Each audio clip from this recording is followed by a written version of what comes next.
자, 모두들 반갑습니다. 강태공입니다. 자, 금요일은 D-Wave 퀀텀의 목표가와 함께 양자 컴퓨터가 오를 수밖에 없는, 또 추가적인 상승할 수밖에 없는 이유가 무엇인지에 대한 또 이야기를 해보려고 합니다. 자, 방송을 시작하기 전 늘 말씀드리는 여러분들의 좋아요, 구독하기, 댓글까지는 너무나 많은 힘이 된다라고 말씀드리면서 오늘의 방송 시작해보도록 할게요. 자, 일단 분명히 말씀 좀 드리고 싶은 게, 자, 최근에 이제 단타 관련되어 있는 문의를 하시는 분들, 그런 분들은 이 멤버십 방송을 좀 이용해 주세요. 멤버십 방송을 이용하게 되시면은, 자, 이런 식으로 매일같이 지금 단타 진행하면서 수익률 챙겨가고 있으니까, 단타가 필요하다 하시는 분들은 멤버십 방송 이용하시고요. 제가 늘 말씀드리는 전망이라든지 이런 것들은 단기적인 전망은 아니에요. 그래서 그런 거 좀 참고하시면 좋겠다 말씀드리면서 방송을 좀 이어서 해보도록 하겠습니다. 자, 일단 D-Wave 퀀텀 같은 경우, 또 양자 컴퓨터 같은 경우도 최근에 상승하다 보니까 제가 이야기한다라 하시는 분들도 많지만, 자, D-Wave 퀀텀 분명히 말씀드렸지만 과거에도 제가 여러분들에게 애초에 여기서 이 가격에서 매수하고 이 가격에서 매도하면 큰 돈 벌 수 있을 겁니다 라고 하면서 애초에 잡아드렸던 가격 전략을 우리가 봤을 때, 이 D-Wave 퀀텀은 얼마에 잡아드렸다? 3.8에서 6달러라는 거고요. 지금 저렇게 한 3.8에서 지금 한 6달러 사이에서 분할 매수했다라고 하면 대략적으로 한 5달러 정도 평단이 나오고 있겠죠. 그리고 지금도 지금 보면은 이제 제가 여러분들에게 말했던 것처럼 목표 가격 지금 이제 2배 정도, 이미 2배 정도는 올라가고 있는 상황입니다. 자, 그러다 보니까 앞으로 이 목표 가격을 어느 정도 잡으면 좋을지 뒤에서 또 설명드리도록 하겠고요. 자, D-Wave 퀀텀과 함께 앞으로 양자 컴퓨터가 올라갈 수밖에 없는 이슈, 또 추가적으로 제가 어제도 설명드렸던 것 같은데 또 추가적으로 한번 또 보도록 하겠습니다. 자, 일단 지금 시장에서 양자 컴퓨터가 너무 올라갈 수밖에 없는 모멘텀이 강한 것 같아요. 이거 올라갈 수밖에 없는 이유만 계속 나오는 것 같습니다. 사실상 보면 알겠지만 지금 시장에서 나오는 게 당장 뭐라고 하느냐, 이번 주에 어디에 집중해야 된다? FOMC와 함께 엔비디아의 GTC의 촉각을 집중해야 된다, 이런 이야기가 나오고 있어요. 근데 중요한 거는 이제 여러분들 알다시피 당장 17일에서 21일이죠. 당장 이제 엔비디아의 GTC 같은 경우도 준비되어 있고요. 그 다음에 이제 여러분들 알다시피 FOMC, GTC 2025, 이게 중요한 이유는 여러분들 알다시피 엔비디아가 지금 시장에서 너무나도 강세다 보니까, 이런 엔비디아가 어떤 컨퍼런스라든지 이런 곳에서 무슨 발표를 하냐에 따라서 그 관련 수혜주들이 굉장히 많이 올라가요. 그러다 보니까 당연히 GTC에 이제 우리가 또 집중해야 되는 건 당연한 거고, FOMC 같은 경우는 사실 우리가 그전에는 그렇게까지 집중을 물론 FOMC가 중요해요. 그전에도 어떤 이야기가 나오냐에 따라서 금리 인하가 하냐 안 하냐에 따라 가지고 굉장히 많이 시장에 영향을 주긴 했지만, 지금 특히나 더 이제 중요한 이유는 뭐 때문이냐, 지금 시장에선 최근에 이제 미국 경기라든지 관세 전쟁이라든지 이런 리스크 때문에 뭐가 따라오기 시작하느냐, 6월부터는 당장 이제 금리를 내리기 시작할 거로 생각하고 있고요. 그러면서 3월까지 지금 3회 정도 나오는 게 아니냐, 정말 지금 최대로 봤을 때는 3회에서 끝나는 게 아니라 심지어 금리를 4번 내릴 수 있다는 가능성도 19.8%로 나타나고 있어요. 그러니까 사실 지금 아마 이번 FOMC에서 정말 못해도 3번 정도의 금리 인하를 하겠다라는 이 뉘앙스가 나와준다라고 하면은, 이거는 정말 엄청난 호재로 봐야 되고, 이를 통한 증시에 정말 강한 상승 랠리가 나올 확률이 굉장히 크다고 생각하고 있어요. 아무래도 그렇기 때문에 어제 얘기했던 것처럼 당장 이제 이번 주에 FOMC라든지 GTC 관련되는 모멘텀이 있기 때문에 시장에서는 뭐가 나온 게 아니냐, 저가 매수, 저점 매수가 나온 게 아니냐라는 그런 이 의견도 좀 사실은 많습니다. 그러면 사실 지표적인 부분 이런 것들 다 중요한 건 아니지만, 우리가 중요한 건 뭐다? 지금 시장은 어쨌든 소비 심리가 악화되었든 뭐가 되었든 저가 매력에 있는 메리트가 더 크다라는 거예요. 그럼 왜 여기서 시장이 저가 매수가 들어오는데 왜 양자 컴퓨터가 중요하고 앞으로 더 갈 것이냐? 사실 어제도 이제 좀 설명을 드렸던 부분이긴 한데, 자, 현재 이제 우리가 증시를 본다라고 하면요, 뉴욕 증시를 본다라고 하면은 이 나스닥 차트 같은 경우도 보다시피 뭐 하고 있다? 이 나스닥 차트 같은 경우도 현재 지켜줘야 될 구간대를 지켜주면서 꼬리를 달고 있어요. 근데 이 지켜주는 구간대를 보면 알겠지만 대략적으로 어디를 지키느냐? 8월에서 10월 이 정도 사이대를 이제 지켜내고 꼬리를 달고 있습니다. 자, 그리고 이제 이 다우지수 같은 경우도 보면은 지켜줘야 될 구간대에서 꼬리를 달고 지금 안착하면서 살 이제 저가 매수 유입과 함께 반등이 나오고 있죠. 이 역시도 지금 언제다? 8월에서 10월 정도다 라고 보시면 좋아요. 그 다음에 이 S&P 500 관련되어 있는 부분, S&P 500의 이제 지수도 본다라고 하면은 한 8월에서 10월 정도다라고 우리가 볼 수 있습니다. 꼬리 단 걸 볼 수 있죠. 그럼 정확하게 이 8월, 9월, 10월 이때는 이 저항을 만들어 놓고 경기 침체 대 뭐네라고 하면서 증시를 밀었어요. 근데 중요한 게 뭐냐고 하면은 자 보면은 이런 게 이제 저가 매수가 나온다. 이렇게 올라갔다가 무너지고 저가 매수가 나온다라는 거는 다시 반등을 한다라 할 확률이 높다라는 거거든요. 그럼 여기서 반등을 할 확률이 높다라는 거는 이전에 이 고점대를 만들었던 이슈가 중요한 거예요. 이 고점대로 만들었던 이슈에 의해서 다시 반등이 나올 확률이 굉장히 크니까 이 고점대를 만들었던 이슈가 완전 죽었다라고 하면 이 안으로 들어가야겠죠. 그러니까 죽지 않았기 때문에 여기서 지켜주는 자리에서 이제 반등점을 잡고 반등한다라고 우리가 생각해 볼 수 있는데 그럼 지금 시장에서는 과연 이 저가 매수의 유입이 어디서 들어오는가를 본다라고 하면은 이 구간 아까 했다시피 8월에서 10월에 이 지켜줘야 될 구간을 저점을 지켰다라는 거는 11월, 12월 이 고점을 누가 만들었는가가 중요하거든요.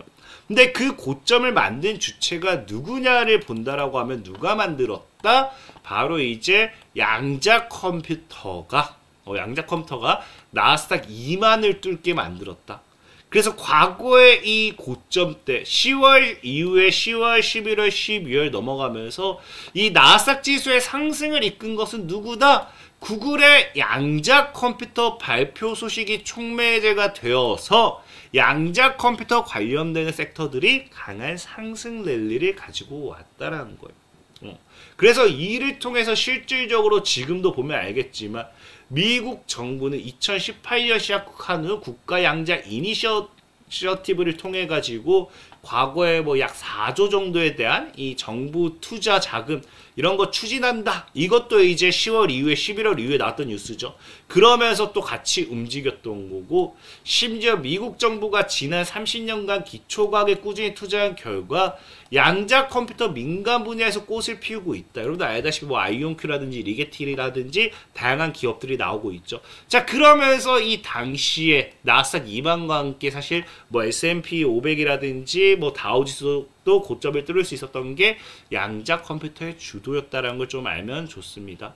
특히나 보면 알겠지만 지금 시장에서도 역시나 말했다시피 낙폭을 가장 많이 키우고 있는 것도 그래서 지금 10월, 11월, 12월 양자 컴퓨터가 엄청 올려쳤다가 이 낙폭을 굉장히 많이 키운 것도 양자 컴퓨터라고 했죠. 그 없던 섹터를 보셔도 양자 컴퓨터는 최소가 마이너스 50%고요. 그 다음에 최대는 마이너스 75%, 80% 정도 하락을 했기 때문에 이 시장의 하락을 유도한 게 양자 컴퓨터였던 만큼 저가 매수의 유입은 당연히 양자 컴퓨터다. 이거는 당연한 거고 그 관점에서 봤을 때 이제는 실질적으로 이제 다시 반등점을 찾아보면 좋은데 여기 또 플러스 이제 본격적으로 이제 뭐가 나오기 시작한다. 이제 GTC 당장 이슈만 본다 하더라도 자 GTC에 대한 이슈가 이제 이게 이 GTC 관련되어 있는 행사 내용입니다. 여기 퀀텀 양자를 이제 검색하게 된다라고 하면은 전체적으로 28번 정도 나오기 시작하는데 보다시피 이제 17일부터 꾸준하게 한 번씩 이제 나오기 시작해요. 그래서 퀀텀 컴퓨팅에 대해서 이제 뭐 젠슨왕 CEO라든지 아니 디웨이브 퀀텀 여러분들 아는 뭐 다양한 기업들 뭐 이제 뭐 리게티라든지 뭐 다양한 이런 기업들이 마이크로소프트 그룹에서 이 기업들이 퀀텀 컴퓨팅이 지금 현재가 어디에 와 있는지 지금 이 양자 컴퓨터 현재가 어딘지 뭐 이런 뭐도 나오기 시작해 연구개발 서로 발표하고 이런 토론하고 성과 발표의 시간이 나오기 시작합니다. 그러면서 그거와 별개로도 이렇게 꾸준하게 양자 컴퓨팅 관련된 부분에 있어서 이런 것들이 나오기 시작하기 때문에 충분히 뭐 할 수 있다. GTC 관련되어 있는 부분에 있어서 이 매일같이 어떤 이야기가 나오냐에 따라서 양자 컴퓨터 관련되어 있는 섹터들은 또 상방을 잡을 거다. 또 지금 이제 아까 얘기했다시피 이제 금리 인하 기대가 나오기 시작한다라고 하면요. 뭐가 나오기 시작하느냐? 자금 조달 비용 감소에 따른 연구개발 투자 확대 가능성이라든지 이런 것들이 기대가 될 수 있거든요. 그러니까 실질적으로 이제 여러분들 알다시피 이제 이 양자 관련되어 있는 컴퓨터 관련되어 있는 이 신기술 관련되어 있는 기업들은 매출을 통해 가지고 실적을 내서 이걸 연구개발에 투자하기가 어렵습니다. 그러니까 뭐가 필요해요? 자금 조달이 필요해요. 그럼 상대적으로 금리가 높게 되면요, 자금 조달이 어렵습니다. 그래서 뭐 한다? 금리 인하가 다가옴에 따라서 유동성이 풍부해지게 되면서 연구개발에 되게 필요한 자금 조달이 수월해지게 되죠. 그렇기 때문에 오히려 금리 인하에 대한 반사이익이 물론 양자 컴퓨터만 따라오는 게 아니라 양자 컴퓨터와 함께 가는 양자 컴퓨터 같은 이런 신기술 관련되는 기업들이 함께 움직입니다. 그러면서 동시에 또 뭐 한다? 지금 시장에서 바라보는 시선도 사실상 하반기 금리 인하가 진행이 된다라고 하면은 이런 기업들의 투자 확대에 따른 실적 성장폭도 함께 증가할 거다. 그래서 양자 컴퓨터와 같은 신기술에 대한 정부 투자가 이루어질 것을 예상한다라고 밝히면서 증권가에서도 뭘 봐야 된다? 양자 컴퓨터를 봐야 된다는 이야기가 나오죠. 그래서 저는 다음 주부터는 본격적으로 정말로 양자 컴퓨터가 꾸준하게 상승해줄 확률이 높지 않나라고 생각을 해주고 있고, 특히나 이제 제일 중요한 거는 이제 사실 D-Wave 퀀텀. 다른 기업들보다 이제 D-Wave 퀀텀이 중요한 이유가 뭐냐고 하면은 이 고점대를 만들고 다시 전에 있던 고점까지 올라온 게 지금 당장 양자 섹터에서는 D-Wave 퀀텀밖에 없어요. 그럼 D-Wave 퀀텀이 전고점을 돌파하고 이 뚫어준다라고 하면은 우리가 전고점 돌파 이후에 신고가를 기대할 수 있겠죠. 그럼 D-Wave 퀀텀 같은 경우도 신고가를 만든다라고 하면 결국에 이게 뭐가 됩니까? 양자 컴퓨터 섹터에서 또 신고가 나오는 기업이 나와주기 때문에 다른 후발주자들도 양자 컴퓨터 섹터들이 또 신고가를 만들러 쫓아갈 수 있는 거예요. 그래서 D-Wave 퀀텀의 앞으로의 시세가 상승 탄력이 그만큼 중요하다라는 거고, D-Wave 퀀텀 같은 경우가 그럼 지금 오히려 신고가를 만든다라고 하면은 전에도 말했지만 보수적으로 뭘 보는 게 좋다? 사실 지금 이제 10달러대를 고점으로 잡는다라고 하면은 10의 고점인 50%가 얼마입니까? 지금 대략적으로 한 15달러. 그러니까 15달러 정도는 충분히 노려볼 수 있고요. 여기 추가적으로 이제 더 올라가 준다고 하면 못해도 20까지도 노려볼 수 있고, 이 이후에는 흐름을 봐야겠죠. 그러니까 기술적으로 봤을 때는 15나 20을 노리는 게 맞다라고 좀 말씀드리고 싶고, 그래서 지금 아마 D-Wave 퀀텀이 무난하게 15에서 20까지 가준다라고 하면은 다른 양자 컴퓨터 관련되는 테마주들도 강하게 올라갈 거예요. 그럼 거기서 이제 D-Wave 퀀텀이 다른 기업으로, 저희도 얘기했지만 D-Wave 퀀텀의 시작이 오히려 이제 양자 컴퓨터 섹터들의 후발주자들의 상승을 부를 거고요. 이게 무조건적으로 D-Wave 퀀텀이 제가 전에도 말했지만 양자 어닐링이라는 기술이 양자 컴퓨터에서 대장을 먹기에 사실은 애매한 부분이 있다 생각해요. 그래서 어느 정도 상승 탄력을 만들어내고 양자 컴퓨터를 핫하게 만든 뒤에 후발주자들한테 이제 대장을 또 넘겨주는 그런 모습이 나와주면서 만약에 아이온큐가 또 그걸 받아줬다. 그럼 또 양자 컴퓨터의 엄청난 강한 상승으로 넘어가는 그런 그림도 나올 수 있겠다라고 좀 말씀드리면서 오늘 방송 마무리하도록 하겠습니다. 자, 지금까지 강태공이었고요. 여러분들의 좋아요, 구독하기, 댓글까지는 너무나 많은 힘이 된다 말씀드리면서 자, 모두들 안녕.